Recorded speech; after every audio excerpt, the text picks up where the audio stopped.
Good morning. Day 132. It is the sun. You can tell. The sun. The sun. Yes, there she is. Wow. And there's steam coming off the lake. I'm wearing my sunglasses. No clouds today. It's going to be gorgeous. Wow. Okay. Proverbs 26. Now this one is an interesting one. Actually this one was a funny one. Not exactly what I'm going to talk about, but the whole chapter was funny. Like, I found myself chuckling. If y'all want to see, like, there's some humor in the Bible. It's not all just serious and bull. Like, there are times when it doesn't take itself too seriously. I mean, it's serious, but there were some funny analogies. One that really caught my attention and then had me go back and reread some of them. I was like, oh, this is Solomon's pretty funny. Was a proverb in the mouth of a fool is like a stick of thorns in the hands of a drunk. Could you just imagine, like, oh, yeah, that's funny. Anyway, well, so if you want a little laugh, a little humor, you believe it or not, you can go to the Bible and read. You can learn a lot and you can laugh a lot with chapter 27, or at least I did.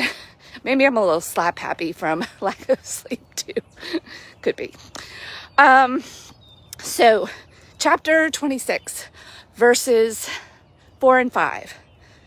Like, literally it seems like it's talking out of both sides of the mouth. And you're like, wait, what? What do you mean? In verse 4, it says,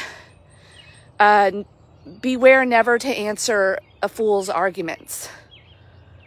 And then in verse 5, it says, always make sure you answer a fool's arguments. You're like, wait, what? What? And it made me think, the analogy, my little hook today was arguing with a 3-year-old.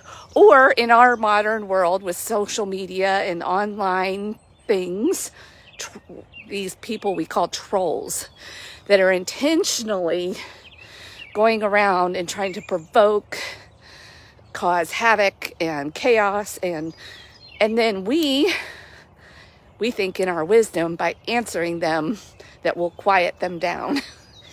And maybe the first response we keep our cool, we respond appropriately, as it says in verse 5 to do, or we can get sucked into the rabbit hole, and before we know it, we're going back and forth, whether it's a 3-year-old or a troll, and we've come, as my parents would have said it, we've come down to their level.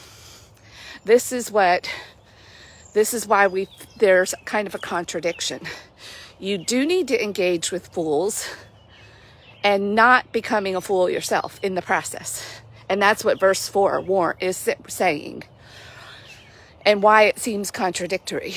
The first line of each one. So don't go down a rabbit hole. Don't let yourself become so engaged and then so enraged that you just say bye-bye to wisdom. See you later.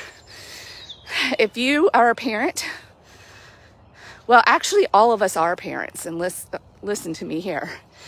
Because when we become adults and we have to have self-control, take care of ourselves, do the right thing, like even when no one's watching, that's self-parenting. Like, you have to become your own parent.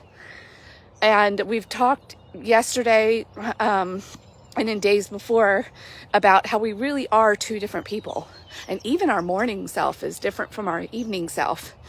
Because that person at the end of the day has made 60 to 90,000 decisions. And they're like, I'm tired. So we've got to help, ourselves and parent ourselves by pre-deciding, knowing what we are going to do, what are non-negotiables. But most of us never learn this. We don't learn that there are two selves. We don't learn any of this. we're just kind of expected to figure it out on our own. Well, not really, because we've got this life manual now that I realize called the Bible, that we're expected to kind of figure it out on our own. And then we're like doing this kind of foolishness on the inside. In the morning, you know, the wise person is going, nope, I hear you. I know you want to eat a gallon of ice cream tonight after work because it's been such a, you know, a long week, but we're not going to do that. We can talk about it on the weekend, maybe having a treat, whatever. You know, I'm just making stuff up here. And if you don't really come to the table with some wisdom with yourself in some areas, then guess who takes over? And you, even the wise you, succumbs and comes down to the level and gives in to the foolish side of you. So we all have this, the fool and the wise person living in there. It's like, who's in charge?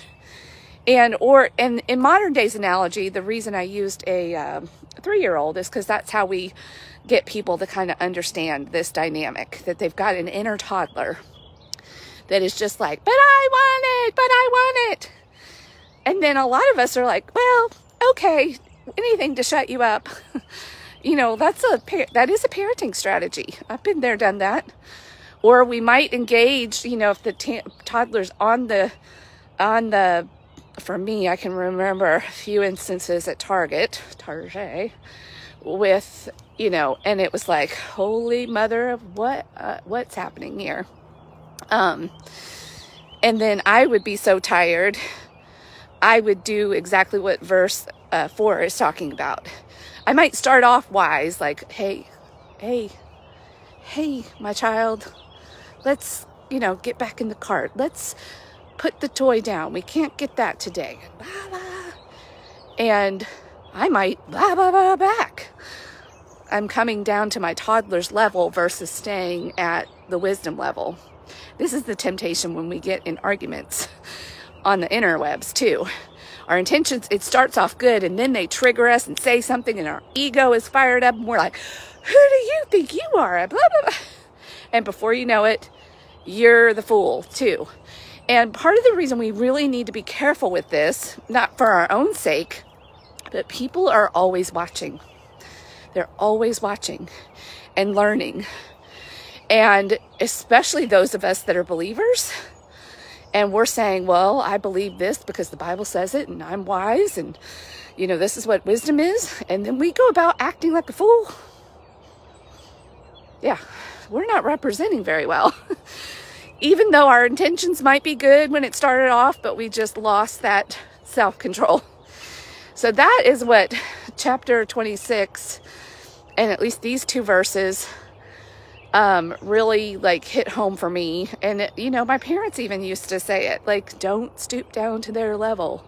You become just like them. Like, we've all heard that wise advice. And then we probably also watched our parents be nuts on the, oh, that's another place. I'm looking at the sports fields right now. There's another place where you really see some foolishness come out with some whacked out parents on the sidelines. Man. Yeah. I used to sit by myself in those days. I still try to sit by myself in those days. Oh, no, don't want a part of that foolishness. So anyway, look in the mirror. Like, we're not perfect.